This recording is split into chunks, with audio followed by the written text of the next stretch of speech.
है इसको बाबुल हरमैन कहते हैं और इस बाबुल हरमैन की बड़ी फजीलत है।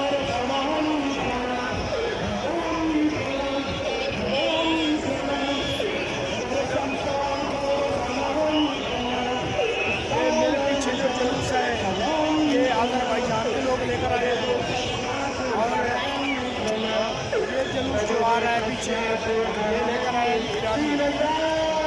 इससे पहले इराकियों का जुलूस भी होकर गुजरा है, पाकिस्तानियों का भी जुलूस गुजरा है जी।